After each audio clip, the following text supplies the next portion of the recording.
আসসালামু আলাইকুম। সংবাদে আপনাদের সবাইকে স্বাগত জানাচ্ছি। আমি ফিরোজ তোহা। শুরুতেই আরবে কেবলস সংবাদ শিরোনাম।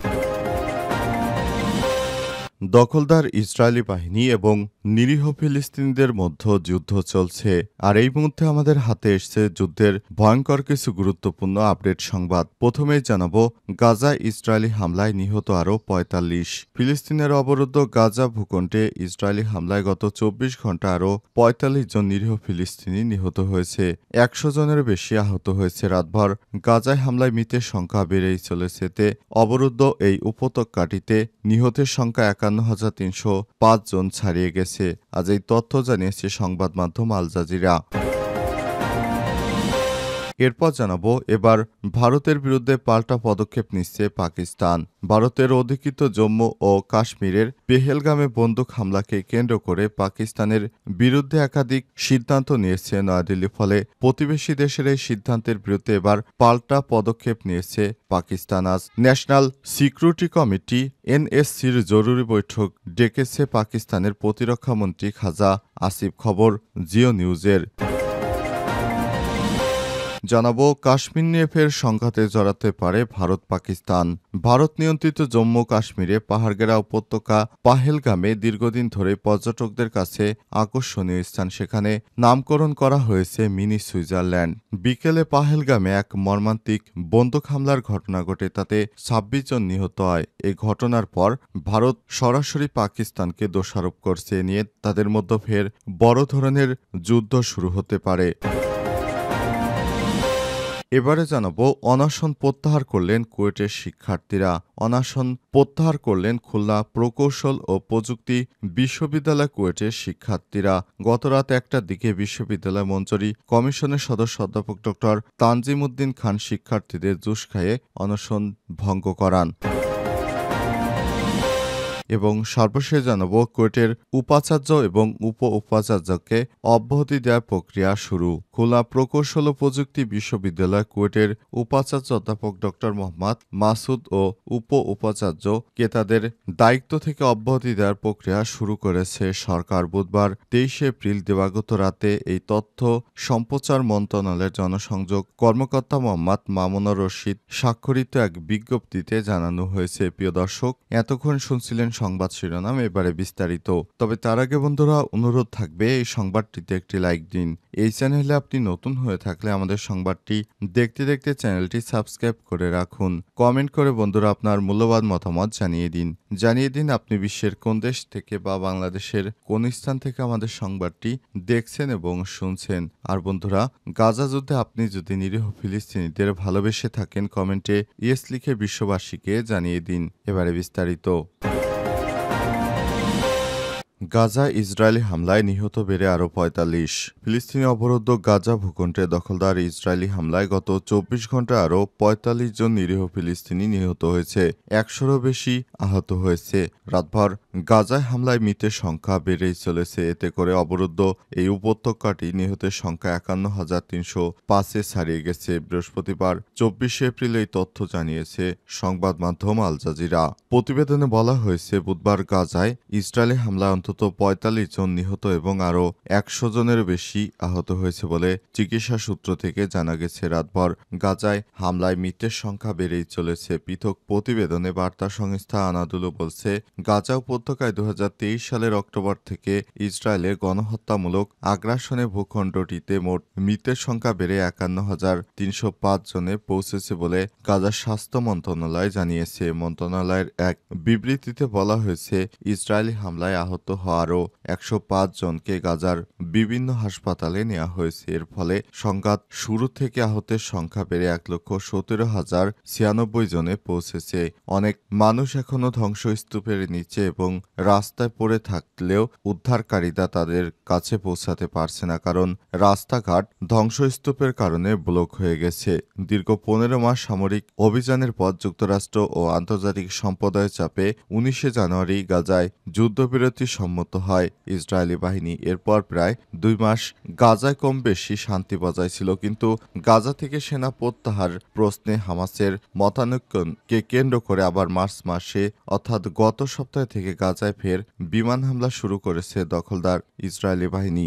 গাজার তথ্য অনুযায়ী গত 18 মার্চ থেকে গাজায় নতুন করে শুরু হওয়া ইসরায়েলি বিমান হামলায় এখন পর্যন্ত 1928 জন ফিলিস্তিনি নিহত এবং আরও 5,000-এর বেশি মানুষ আহত হয়েছে। ইসরায়েলের বর্বর এই হামলা চলতি বছরের জানুয়ারিতে কার্যকর যুদ্ধবিরতি চুক্তিও ভেঙে দিয়েছে। জাতিসংঘের মতে ইসরায়েলি বর্বর হামলার কারণে গাজায় প্রায় 85% ফিলিস্তিনি বাস্তুচ্যুত হয়েছিল। এছাড়াও অবরুদ্ধ এই ভূখণ্ডে 60% অবকাঠামো ক্ষতিগ্রস্ত বা ধ্বংস হয়ে গেছে। গত 18 মার্চ গাজায় নতুন করে ইসরায়েলি হামলা শুরু হওয়ার পর থেকে 1900 জনের বেশি ফিলিস্তিনি আহত হয়েছে। ভারতের বিরুদ্ধে পাল্টা পদক্ষেপ নিচ্ছে পাকিস্তান। ভারতের অধিকৃত জম্মু ও কাশ্মীরের পেহেলগামে বন্দুক হামলাকে কেন্দ্র করে পাকিস্তানের বিরুদ্ধে একাধিক সিদ্ধান্ত নিয়েছে দিল্লি। ফলে প্রতিবেশী দেশের এই সিদ্ধান্তের বিরুদ্ধে এবার পাল্টা পদক্ষেপ নিতে বৃহস্পতিবার ন্যাশনাল সিকিউরিটি কমিটি এনএসসির জরুরি বৈঠক ডেকেছে পাকিস্তানের প্রতিরক্ষামন্ত্রী খাজা আসিফ। খবর জিও নিউজের। পেহেলগামে বন্দুকধারীদের হামলায় 26 জন পর্যটক নিহত এবং 17 জন আহত হয়েছে। এই ঘটনায় ভারত পাকিস্তানের বিরুদ্ধে একাধিক সিদ্ধান্ত নিয়েছে, যার মধ্যে রয়েছে সিন্ধুর পানি চুক্তি স্থগিত করা, পাকিস্তানি নাগরিকদের ভারতে প্রবেশে নিষেধাজ্ঞা আরোপ করা। পাকিস্তানের প্রধানমন্ত্রী শেহবাজ শরীফের নেতৃত্বে জাতীয় নিরাপত্তা কমিটির বৈঠকে আজ অনুষ্ঠিত হবে। এতে ভারতের নেওয়া পদক্ষেপের বিরুদ্ধে পাল্টা পদক্ষেপ গ্রহণ করবে ইসলামাবাদ। এক বিবৃতিতে এই তথ্য জানানো হয়েছে।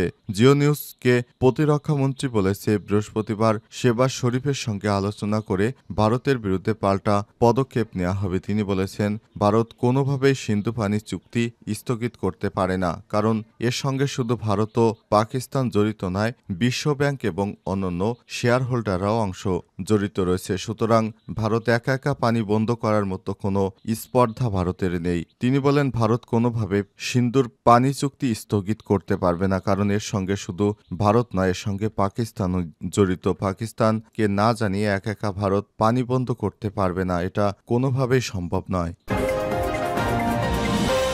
কাশ্মীর নিয়ে ফের সংঘাতে জড়াতে পারে ভারত পাকিস্তান। ভারত নিয়ন্ত্রিত জম্মু কাশ্মীরের পাহাড়ঘেরা উপত্যকায় পহেলগামে দীর্ঘদিন ধরে পর্যটকদের কাছে আকর্ষণীয় স্থান। পর্যটকরা একে মিনি সুইজারল্যান্ড বলেও ডাকেন। 22 এপ্রিল বিকেলে পহেলগামে এক মর্মান্তিক বন্দুক হামলার ঘটনা ঘটে। তাতে অন্তত 26 জন নিহত এবং আরও বহু মানুষ আহত হয়েছে। বেশিরভাগই পর্যটক, যাদের মধ্যে অন্তত এক বিদেশিও রয়েছে। অজ্ঞাত বন্দুকধারীরা তাদের উপর গুলি চালায় বলে জানা গেছে। এটি 2019 সালের পর কাশ্মীরের সবচেয়ে প্রাণঘাতী হামলার ঘটনা বলে বিবেচিত হচ্ছে। হামলার দায় স্বীকার করেছে রেজিস্ট্যান্স ফ্রন্ট নামে একটি গোষ্ঠী। তারা বলেছে, অঞ্চলটিতে 85,000-এর বেশি বহিরাগত বসতির প্রতিবাদে হামলা চালানো হয়েছে। তবে ভারতের পুলিশের দাবি, ভারতীয় শাসনবিরোধী সন্ত্রাসীরা এই হামলার পেছনে রয়েছে। ভারতের সাবেক সামরিক ও গোয়েন্দা কর্মকর্তারা অভিযোগ করেছে, পাকিস্তান সেনাবাহিনী এই হামলার নেপথ্যে রয়েছে এবং এর বিরুদ্ধে দৃঢ় ও দ্রুত জবাব চেয়েছে ভারত। উল্লেখ্য, 2019 সালে সন্ত্রাসী হামলায় 40 ভারতীয় আধা সামরিক বাহিনীর সদস্য নিহত হওয়ার পর ভারত পাকিস্তান বিমান হামলা চালিয়েছে। এর জবাবে পাকিস্তানও পাল্টা আক্রমণ করে। তখন ভারতীয় একটি যুদ্ধ বিমান পাকিস্তানে বিধ্বস্ত হয় এবং পাইলটকে পরে ভারতের কাছে ফিরিয়ে দেওয়া হয়। ভারত পাকিস্তান দ্বন্দ্ব। কাশ্মীরের পরিস্থিতি স্থিতিশীল বলে ভারত সরকার যে দাবি করে আসছিল, এই হামলা সেটিকে বড় ধরনের ধাক্কা দিল। 1989 সাল থেকে শুরু হওয়া ভারত বিরোধী সশস্ত্র বিদ্রোহে পর্যন্ত কয়েক হাজার মানুষ নিহত হয়েছে। 2019 সালে কাশ্মীরের স্বায়ত্তশাসন বাতিল করার পর কেন্দ্রশাসিত অঞ্চলে পরিণত হয় জম্মু কাশ্মীর ও লাদাখ। এই সিদ্ধান্তের ফলে বহিরাগতরা এই এলাকায় জমি কেনা এবং চাকরি পাওয়ার সুযোগ পেয়েছে, বেড়েছে পর্যটন। তবে পাকিস্তানের সঙ্গে সম্পর্ক চরম অবনতি ঘটে। সম্প্রতি এক ভাষণে পাকিস্তানের সেনাপ্রধান জেনারেল অসিম মুনির কাশ্মীরকে ইসলামাবাদের সিরার সঙ্গে তুলনা করেছেন। তিনি বলেছেন, আমরা কাশ্মীরের কথা বলবো না, আমাদের কাশ্মীরি ভাইদের ন্যায়সঙ্গত ও সংগ্রাম থেকে মুখ ফিরিয়ে নেব না। কোর্টের উপাচার্য এবং উপাচার্যকে অব্যাহতি দেওয়ার প্রক্রিয়া শুরু। খুলনা প্রকৌশল ও প্রযুক্তি বিশ্ববিদ্যালয় কোর্টের উপাচার্য অধ্যাপক ড মোহাম্মদ মাসুদ ও উপাচার্যকে দায়িত্ব থেকে অব্যাহতি দেওয়ার প্রক্রিয়া শুরু করেছে সরকার। গত দিবাগত রাতে তথ্য সম্প্রচার মন্ত্রণালয়ের জনসংযোগ কর্মকর্তা মামুনুর রশিদ স্বাক্ষরিত এক বিজ্ঞপ্তিতে এই তথ্য জানানো হয়েছে। বিজ্ঞপ্তিতে উল্লেখ করা হয়েছে, সাম্প্রতিক ঘটনাবলীর পরিপ্রেক্ষিতে উদ্ভূত সংকট নিরসন এবং শিক্ষা কার্যক্রম দ্রুত শুরু করার লক্ষ্যে খুলনা প্রকৌশল ও প্রযুক্তি বিশ্ববিদ্যালয়ের উপাচার্য এবং উপাচার্যকে দায়িত্ব থেকে অব্যাহতি দেওয়ার প্রক্রিয়া শুরু হয়েছে।